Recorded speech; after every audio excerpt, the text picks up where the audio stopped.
Left. Right.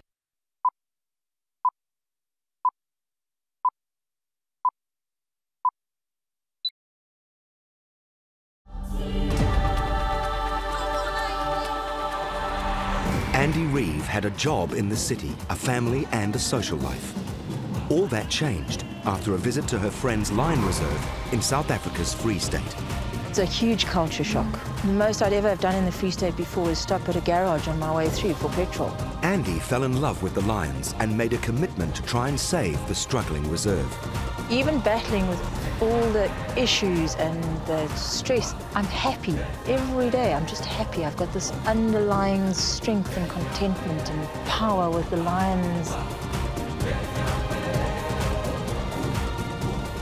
The next few weeks will be a big test for Andi's contentment and her strength. Tulani, there's a fire coming. Because Glen Garriff faces ruin from all quarters. In the top house, every window in the kitchen is smashed. It's the end of the month and I've got to pay so many things. Oh my God, how are we going to do it? How are we going to do it? Can Andi keep the reserve going and save her beloved lions?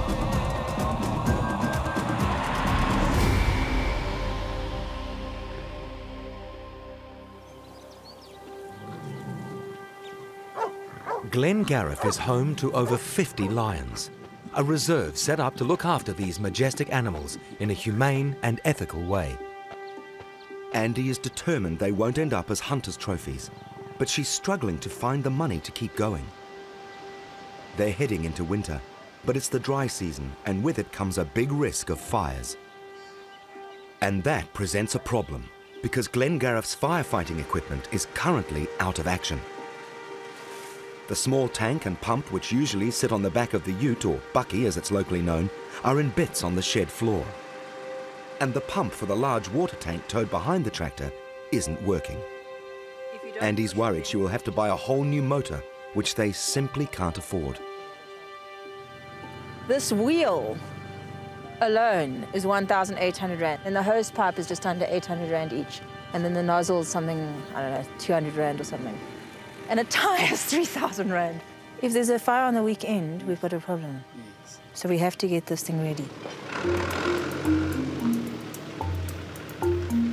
Andi's brought the fire unit to Yusuf, a neighbour.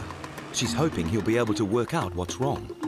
But that pump does... Not only does Andi have to deal with fires on Glen Garriff, but she also has to help neighbours when fires start on their properties. Yusuf had a fire here last year. That was huge, hey? The whole mountain on top was burning. And the forest was burning. And the thing is, when it gets in the forest and the trees keep on burning up, and they burn, and it goes into the roots, it burns for days. Andi knows how important it is to be able to call on neighbours for help in fighting fires. Shortly after she arrived, Glen Garriff was nearly destroyed by a huge fire that got out of control. And the fire jumped across our neighbour's fire break and the road and our fire break, crossed across that onto our land. And we had a high wind that day. So everybody, Yusuf, 5 different guys came there with their firefighting equipment to help us. It was so close that they had the vet lined up, ready to dart all the lions in case they had to move them. Fortunately, they managed to put it out just in time. As soon as fire season starts, you find yourself smelling the air all the time, sniffing for fire. You're always on alert for fire. Smoke. Every time you smell smoke, your heart goes, is it our farm, is it our farm? And you can't go away. You've always got to be near your farm. Yusuf takes a look at the pump on the water tank. He discovers it's been damaged by a stone. It's such a simple problem, and Andi is frustrated she couldn't do it herself back at Glen Garriff. I can't rely on anybody saying to me, do this or that. Now I know. Now I know that that could be the problem. Open up the pump. This is how you open the pump. Yeah? But until I learn, I've got to ask someone else. A stone. On the plus side, there's no need to spend a whole lot of money on a new pump, just the cost of a replacement part. They head off to the nearby town of Harrismith. First stop in town is a tyre shop. The tractor tyre was damaged after one of the lions took a liking to it, much to the amazement of the men in the shop. These are the guys that couldn't believe that the lion ripped the tractor tyre with one claw. You can't think that arm is so strong, eh? Yeah. It's unbelievable. It's unbelievable. The one that the lion ripped was indestructible. Then I got a cheaper Firestone after that. On to the hardware store for the new part. But Andi is easily distracted. Quite like the look of this. It's amazing what you start liking, like shopping-wise. Wee, look at this paintball gun. The kids would love that. I shoot the dogs, and they bark at the lions. For their own good, because they're going to get killed. So I'm trying to train them not to bark at the lions. It could be anything. When it comes to getting the part for the pump, Andi needs some assistance. No one helps me in this shop. What? It's not easy being a woman in these parts. Andi's got to be more assertive if she wants to be served. You must go and ask them. And if you stand like that, you must go and say, come here, help me. Fortunately, Yusuf knows what's needed. You ask him, he must order for you and it will be here tomorrow. Okay. Thank you very much. Okay. Yusuf will fit the part when it arrives, so they leave the water tank with him. Andi heads back with the nagging thought that Glen Garriff is vulnerable if a fire breaks out. Their only fire tender is the bucky and its small water tank. It's not nearly enough to deal with a big fire. Okay. On her return, Andi has to stop off to say hello to some of the lions. Tagging along is Ty, the young cub Andi has been hand-rearing. Don't look at my baby like that. A few months ago, Andi was worried about Ty. He hadn't bonded like other lion cubs she'd cared for in the past, and there were several times when he lashed out. He does the strike and growl. Andi thinks the reason Ty didn't bond with her like other hand-reared cubs was that he was removed late from his mother after she rejected him. But now Ty follows her everywhere. Do you want to make friends with the lions and they don't want to make friends with you? Hey? Hey? Along with his temperament improving, he's been very useful on cold evenings, like last night. It's been freezing. I was so cold, I pulled him over my feet. I was like, wrap a line around. And then at one stage he's lying with his head to my feet and his tail. And I turned and I went to my side and then I realized there was a tail lying underneath my cheek. And this little thing looks like lion tail out the way. Well, actually, as a bigger cub, like this, he's easier to deal with because he's not so all over me and loving and wanting to sit on my lap all the time and kiss me. You can see he sucks this fur of his. I mean, not all that badly if you think that he's been sucking on it for months and months and months. I sleep, I read, and he just lies here and does his thing. With my other babies, I couldn't sleep with them at this age because I never had one alone. There were 5 of these lying on my bed. When I'd go to sleep, they'd sometimes get hold of my hair or they'd lick me. Oh man, they would lick me with those raspy tongues. And I'd wake up red and raw and they'd get hold of my hair. To have a single lion, for one thing, it's easier. I mean, seriously, to make 1 bottle every 4 hours and poo 1 lion and wind 1 lion and carry 1 lion from here to there, or look after him, make sure he's not getting hurt, check, that his poo's healthy, and know that, oh, he's pooed. Whereas the others, it was like, okay, somebody's pooed.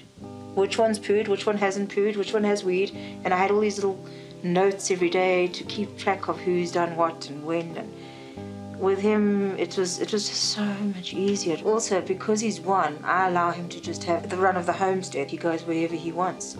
Now, in the day, there's different sort of routines depending on whether I'm working and whatever I'm doing. But when I take the kids to school, then he runs along next to my car up to the top. And if I veer left towards the gate, he veers right and he goes and gets his breakfast from Tulani. And then he'll go and wait at the gate for me to come back in. And usually when I come, he lies sphinx-like at the gate. And as I drive in, there he is waiting for me, and then he follows me either to my office or back down here. And if I come back to my house and I work from my house, which I quite often do just because it's much quieter, he then stays with me all day. He loves the dogs. The dogs and himself can get on. But he never takes his claws out. He doesn't lash out and use his claws, which is really the scary thing about being with lions with their claws. He's very, very sensitive with his paws. He's still subservient to the dogs. They tell him to move, he moves. And that's different for a lion of this age to still be the underdog is the first I've seen.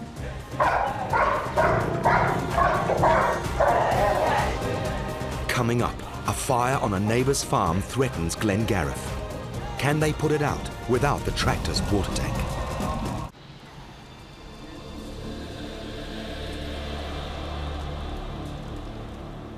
Andy's fears have come true. There's smoke on the horizon. Tulani. Tulani, there's a fire coming from there at Gilbert or Tiami. The timing is bad because the pump on the water tank still isn't fixed. So the wind's blowing this way, we've got to watch it. But Tulani's father lives on top of that hill, so it will get their houses first. So the lucky thing is, they will phone me to come and protect them. Sure, see, this is the thing. You're sitting working on the computer and it's smell smoke. That just dread that you sit with all winter long, smelling fires and rushing out to see whether we're going to get a fire. But everyone has that same sense of urgency, which is nice because it means that we're all on the lookout. Everyone's looking for smoke. Everyone phones each other when they see smoke. The only working fire unit is the small tank on the back of the utility vehicle. Up here where I can see the fire, it's not right on top of us. It'll be at least an hour or so before it gets here. So don't panic. This is not actually that great. It felt like this orange smoke on top of us and the whole farm is in this shadow, this like orange shadow. It's a little bit scary.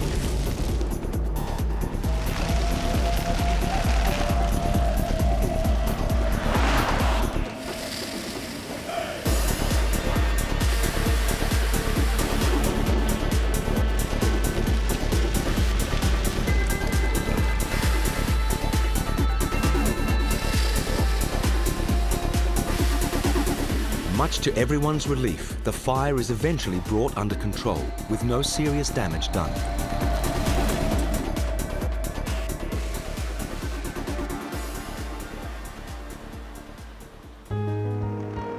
The following day, the big water tank arrives back. Yusuf has fitted the new part to the pump, so it should work now. All that's left to do is to fill the tank with water from the swimming pool.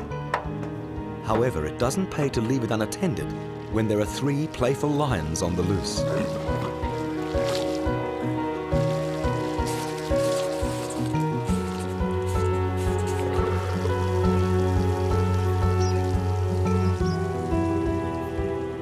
Hello, my baby. Hey, this is so scary when the lady wants to make a bed. Hey, scary lady. And Poor Micah. no, he's okay now. The Blackjack King. If Michael wasn't okay, you'd say so. Helping Andy in the office is Kathy, a volunteer who fell in love with the lions, committed her life savings to the reserve, and now lives here. She shares some of the workload, including the accounts.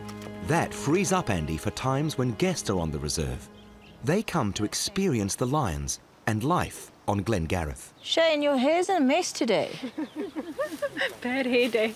Yeah, no, he's always neatly coiffed. He's like, he looks like he goes to the salon. Shane usually has his middle parting and his hair nicely brushed to the sides. But Tonga always looks like he's just had a huge fright. One of the high points of Andy's tour is a visit to the Stars, Andy's name for a group of 5 cubs. They were the first 5 she raised, and now they're nearly fully grown. And then they start circling. And as you watch them circling, they're 5 circling, and then they're 4 circling, and then they're 3 circling, and then they're 2 circling, and then you see one coming out of the grass in this elaborate stalk. It's remarkable how tame the lions are. The workers frequently go into the enclosures to remove old bones and carcasses. These guys are used to my men coming in here to clean and do things. Lions are very lazy, and they're quite scaredy. They're not hugely brave. You think of courageous lions, but they're not. They're actually quite scared. The staff on Glen Garriff don't believe in carrying sticks when working with the lions. But even if they did, My stars, they won't even blink at a stick. They'll just think, oh, you come to play with me. They'll take the stick and run off with it. Yeah. So they all live together happily, but you can see the hierarchy. There's an incredibly strong hierarchy amongst all lions. And their order that they come down to greet me. Like the girls want to come and greet now, but until the boys get up, they won't, because they're not allowed to greet out of the order. And I'm not allowed to greet them out of the correct order. And they will never break that pattern, who's allowed to greet me and in which order they're allowed to greet me. And as I can see those girls sitting there wishing that they could get up and come, but they can't until they've given the go-ahead. After meeting the lions, the guests get to hear more about living on Glen Garriff. We're often given horses for food for the lions. A lady phoning me, she's got an old horse, really old horse. This story is about a horse brought here to be put down and fed to the lions. The horse should have actually been put down 2-3 years ago. But Kathy made the mistake of getting too attached to it. She fed it and even gave it a name. So when it came to putting the horse down, Kathy was a mess. I don't understand. However, this is not the end of the story. I got a new horse. This she is. She whinnies to me, and she's just like my old horse. She hasn't got a name, though, because I'm too scared she's going to be put down, so she's the no-name horse at the moment. She's very, very thin, and Andy says if I can build her up, we can keep her. So I come down twice a day with some very expensive food and lots of carrots. The guests are Glen Garriff's only source of income. Some just have a tour of the reserve. Others pay extra for a braai, the local term for barbecue, or even accommodation. And more stories. Last year, a fire came through onto the farm. Luckily, I had people to call on, I started phoning around. This fire story is about a much bigger fire than the one they've just had. And we stopped the fire from getting into the lion camps by a metre. It was one of the most frightening experiences I'd ever been through. And the flames just licked over my car. I could feel it through the glass. So I thought, no, I'm going back now. But Andy wants to attract more guests. The only problem is the sleeping quarters in the main lodge. The building's had nothing done to it since it was first built back in the 1970s. Andy thinks it needs to be spruced up. But it looks much better. It's that one that we used for inside the bathrooms up at the top house. The outside, I've used that. It's called earth tone. Everywhere there's stone, you leave the stone. Andy put some workers on paint duty for the next few weeks. She wants it all completed in time for a large group of paying guests. Didn't he bring up some extra Americans a couple of days ago, last week? That would be, because I think we've had 10 people. But Andy's plans for bringing more money in don't end with the lodge. That was the man that came from Belgium, the one I clicked with. Yes. Yeah. Now he's selling his luxury tents. How fabulous would it be if we could actually set up the tented camp on the mountain permanently? And that's a sideline thing, because I mean, everyone who comes here, they'll just love it. I'd love to buy them. How much is it? It's more money than we have because we don't have any spare money to buy them. Let me see whether there's... Yes. I can just get some more information, and then he knows I'm keen. And keep in contact with him. Because it'll be such a wonderful place for people to come and stay here as in tented camps on the mountain. I'd love to go up there. I'd sleep in a tent. Andy has so little money to spare that even buying new paint stretches the budget to the limit. 10 litre ceiling paint. Okay, and you mustn't do the walls in that bedroom, please. Next, will all of this work be wasted when a freak storm hits Glen Garriff? Oh my gosh!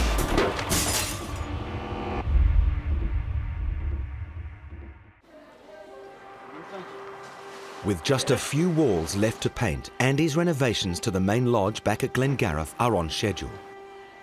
But then, disaster looms on the horizon. And this time, it's not smoke.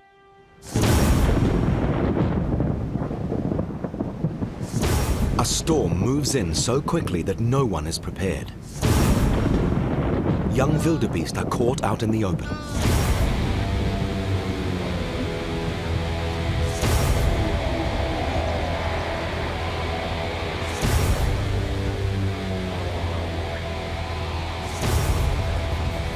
Fortunately, the director and his son are in their vehicle when the sky opens up and hailstones bigger than golf balls pelt down.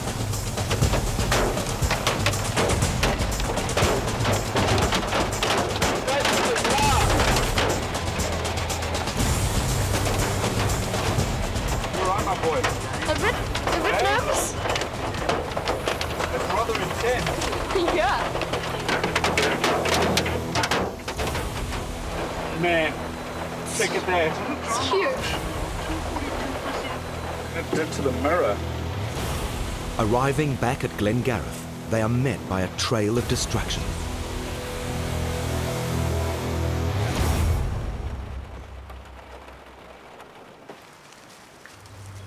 The table. Every single glass in the window in the top house. No, but in the top house, every window in the kitchen's smashed. Completely smashed, yeah. The buildings appear to be the worst hit. Thankfully, none of the lions or other animals are seriously hurt. But the power is down, there's water everywhere, and the vehicles have taken a real beating. Now I look out the window and my car, it looks like some giant has taken a bloody hammer to it and smashed it to pieces. Kathy took it upon herself to solve the immediate problem of no power. And then I have to ring the Eskom guy and say that all the electricity is out, please help us, and this, that, and the other. And by the time I'd got to Glen Garriff, and I'd got G for God, A, so on and so forth, and by the time I got to the F, I couldn't think of anything but to say, F the So now there's no electricity either. I can't have a cup of tea, I can't hoover up the glass. So I think I'm going to pour myself a large vodka and say to hell with it and go to bed. The fact that the electricity is down could become a very big problem on a place with over 50 lions. We have a little situation in that although the lion camp fences are on backup generators, they only are for 72 hours. So I say to the guy on the phone, you know, I happen to know that you've got a lot of people in the area right now. And I really think you need to send someone out here, because if we don't get the electrics charging on the fences, shortly we're going to have like 50-odd lions not behind electric fences, and they can do whatever. Because there's going to be a huge media thing if a lion kills somebody because you couldn't come out and fix the electrics. So I think we better prioritize getting the electricity down here. As well as the electric fences being down, Andy's told there's a fire in the house.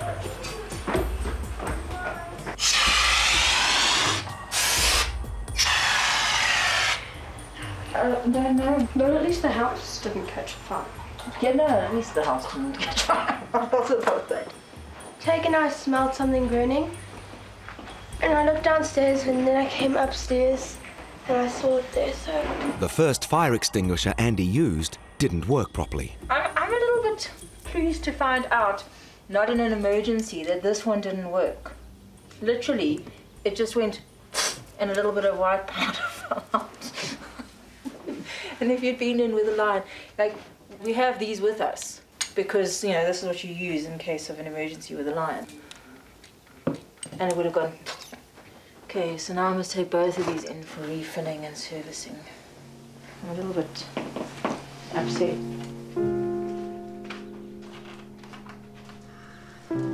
This is a devastating blow for Andy. It's put paid to her plans of finishing the spruce up and attracting more guests.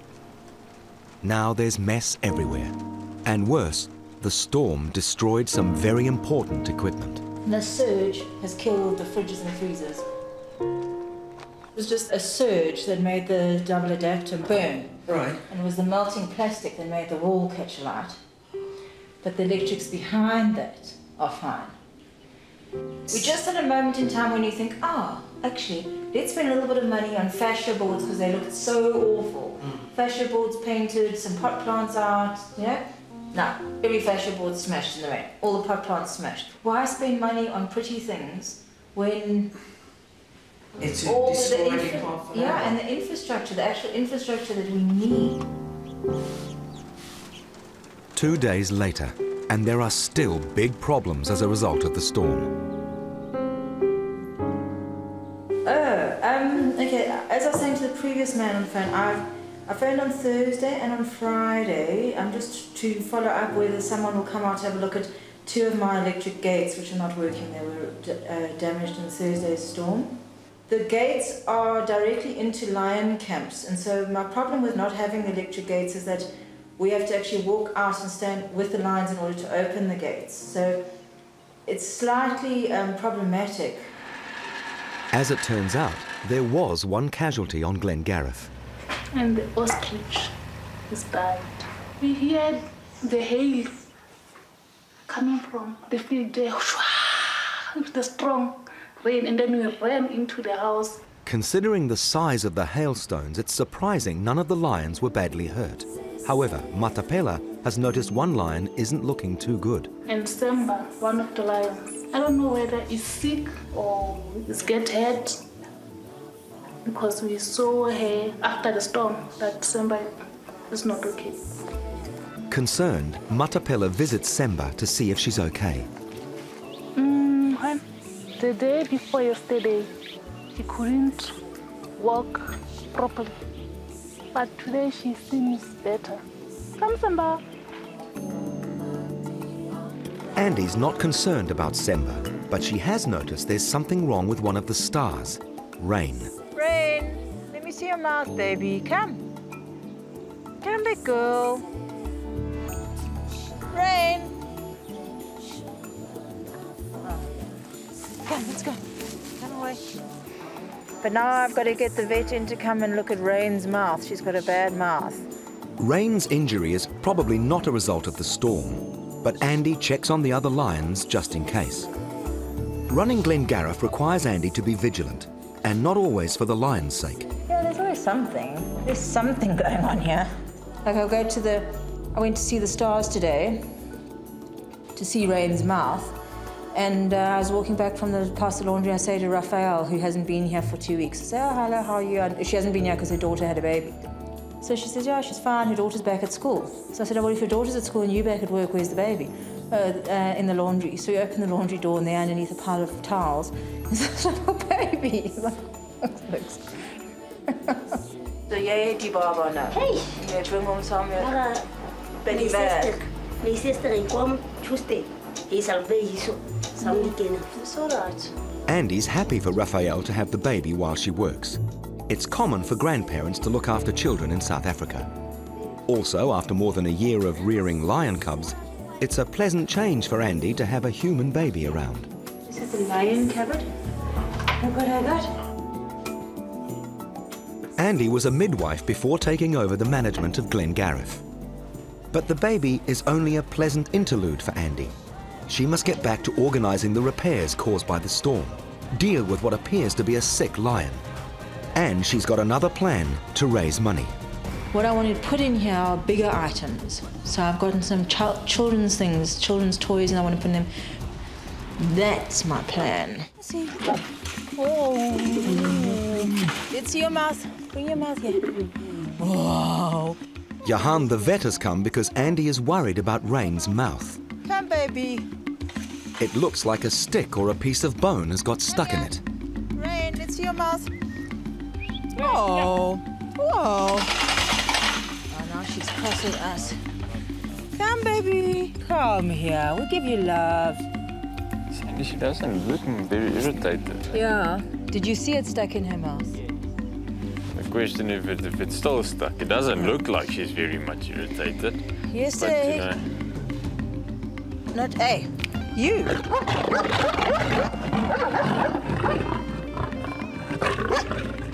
No, go away. Go away. One of these days. Go away. If there's something stuck between the teeth, she wouldn't be able to close her mouth because the teeth will hit onto the wood or piece of stick or whatever. Oh, she's playing. She most likely dislodged it with eating the cow. Yeah, it saved her a dart session. What's that, baby? Will she bite that pipe? Yeah. Let her bite it. Let's just see. Maybe we can see something in her mouth. We'll put it at the top so she she takes it. I knew that was going to happen.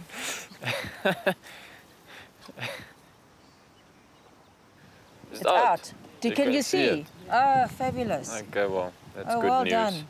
Ach, rather safe than sorry. Yes, my big girl. Are you better? Before leaving, Johan checks up on Ty.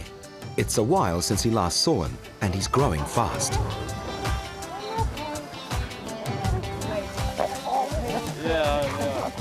Hi, come big boy. So that's kind of evening, you know. Playtime. Thinks he's a dog or not? Yeah. Does he think he's a dog? When we go to the dam and the dogs jump in the dam and swim, he has that moment where he's like, Doesn't really no, seriously, think are we it's going to do fun. this? And then he jumps in and he swims with them because he wants to be with them. But he also has that look on his face of like, There's excuse me? something not Like, why do right. we think this is fun?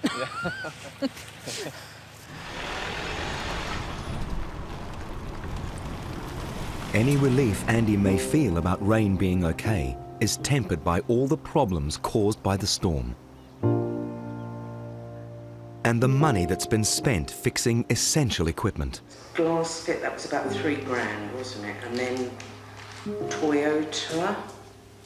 Walk-in freezer, walk-in fridge. We had to have that fixed, and then he had to have it fixed again. So we lost all that meat. That's the biggest thing about the Jolly fridge. Every single car that's come in and goes out into the field, the legs are hung in the fridge and the freezer to get us through December. And then with the storm, we lost all of that because the fridge and freezer were off. Losing the meat is the big thing. Both such a pile. 2 Christmases in a row now I've seen that we run out of meat. And it's horrible. This is anxiety all the time. Like, we need meat, we need meat. Christmas has come early for the lions, as they're given what can be salvaged from the fridges. But losing all this stored meat is a huge blow. During the year, they build up their meat stocks by collecting dead cows from neighbouring farms. This gives them a reserve for the holiday period, when the supply of dead cows stops. This has all been lost. Now Andi will have to spend vital money on buying meat to ensure there's enough food for the lions during that period. And somehow, she's going to have to pay for all the other essential repairs. Okay, so part of this money is to go and pay for the windows. It's 3,800 Rand for the windows. And I didn't get all of the panes of glass replaced, just because I didn't do the ones that I feel we can do later or might be changed. Tracy and I made this decision to put money into renovating the house a little bit. Get the house a little bit nicer so that we can generate more money via guests. And now, the rest of the money that we had, that would see us through living expenses and just the normal, the diesel and the tires and all of that, is now going into fixing infrastructure which we had.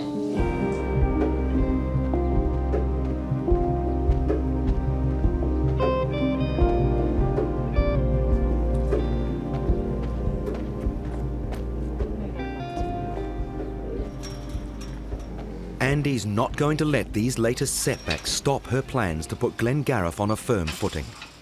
If anything, it's made her even more determined to find new sources of finance. A close friend has a deli in the nearby town of Harrismith, selling mainly biltong, a South African delicacy of cured meat. It's a large shop with plenty of vacant space, so Andi has come up with an idea to rent part of it. She's going to sell African arts and crafts and other products. Andi heads off to Johannesburg to buy all the products for the new store. For money, she'll use what's left on her credit card and call in some favours from old friends.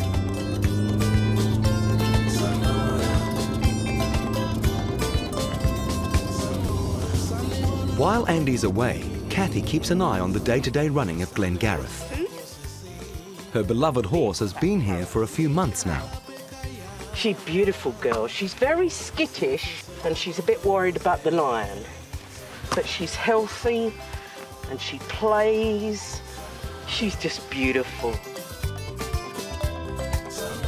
For 3 months, she was called the no-name horse because Andi had said to me, you mustn't name the food. So I just kept saying, oh, I'm going down to feed No Name. And then one day Andi said, why don't you give that horse a name? It's been here for 3 months now. And then Glaze just popped into my head.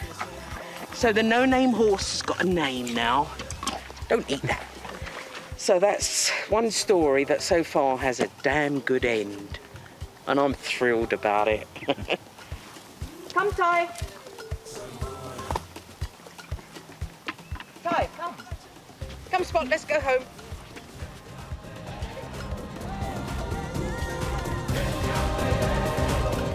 Next, will Andy's shop bear fruit and be the answer to their financial problems? A sideline stuff. I mean, I'll still run, still do the farm, and we'll fight the legal issues, and we'll do whatever else. Andi is back from Johannesburg with a load of items to sell in her new store. Now she has to set it up. Some of the things I got in Joburg, oh dear, he lost his ear. So I actually don't know exactly what I'm going to sell in the shop, but I'm going for it's a biltong daily. I'm going for daily stuff, and then I'm going to go for anything to do with like nice decor on an African side, like on a wildlife, and books and things for children on a wildlife side. And then it'll evolve. It's a lot of work, but as usual, everyone is fired up by Andi's enthusiasm, and they all pitch in to help set it up. The good thing for me about the rain right now is that because it's so busy raining, the guys can't carry on with what they're doing out on the farm. I can get them to quickly help me with my shop stuff.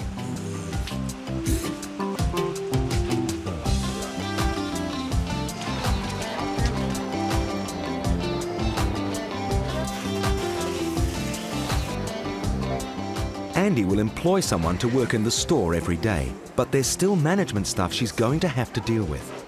How's she going to find the time to do this as well as take care of Glen Garriff? Sideline stuff. I mean, I'll still run, still do the farm, and we'll fight the legal issues, and we'll do whatever else.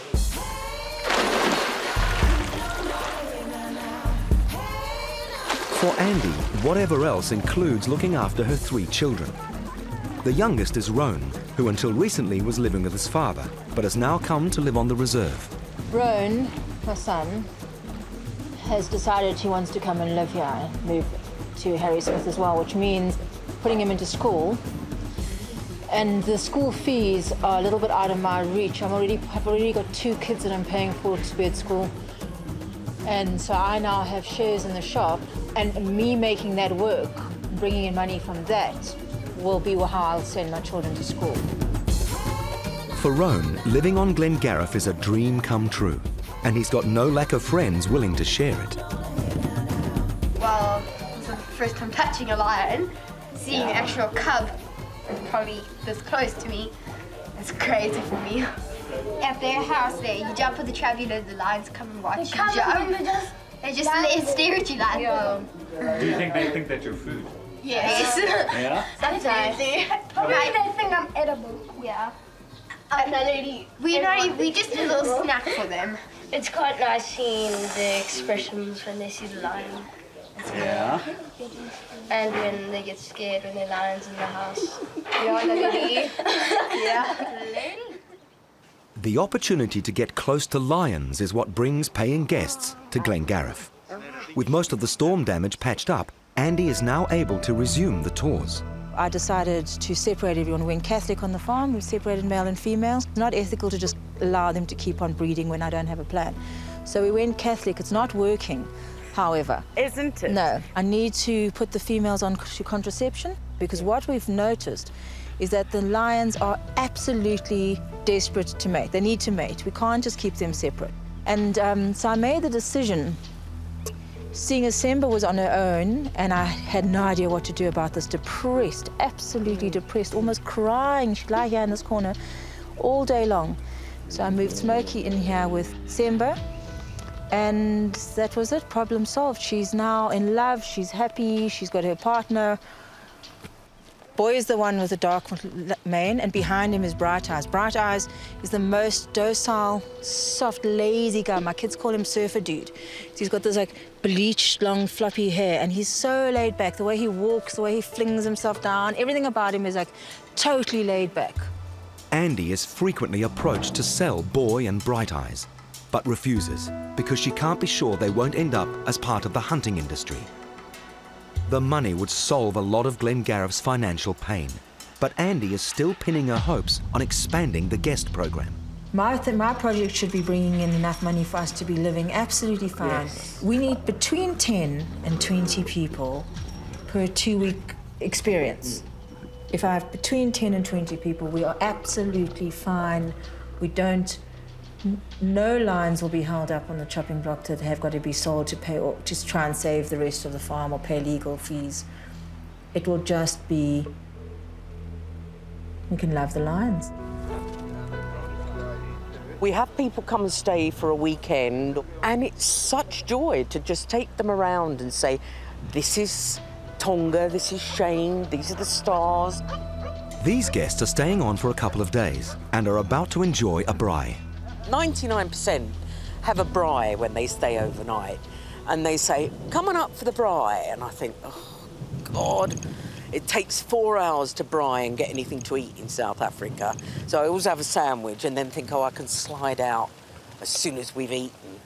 But then I sit down with these new people and we start talking about their experiences with the lions, and it's just, man, it's too wonderful for words sometimes.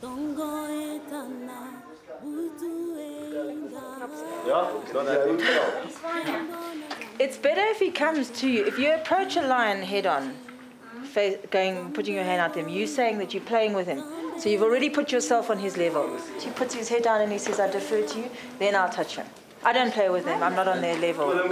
I remain above, but that's because I've got to be with him when he's big. Slaap je zo. Come, baby. Come, baby. Oh. They're lions, foremost. They cannot be tamed. They're cats. It's at their own discretion. And then it's their character, their individual character. Each one's different. They're temperamental. They're jealous. They're extremely, extremely loving, but they're jealous.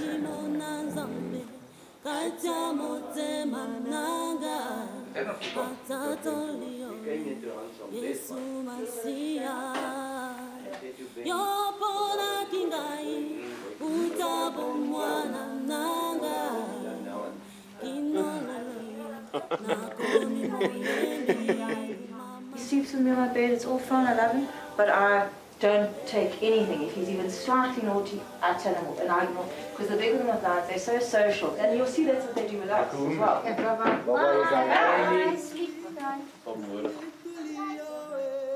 He goes to sleep with me scratching his chest, and if I stop scratching, he holds my hand there. You got yourself in an awkward situation now, my baby. You have to turn around. Here I am. I'm sleeping here.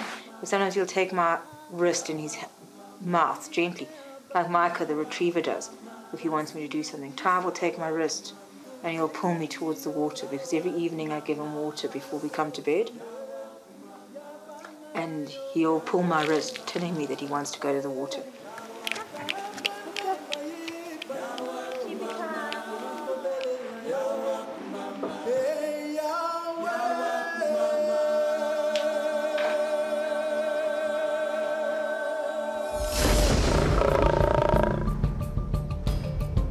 In the next episode, Andi visits the local witch doctor.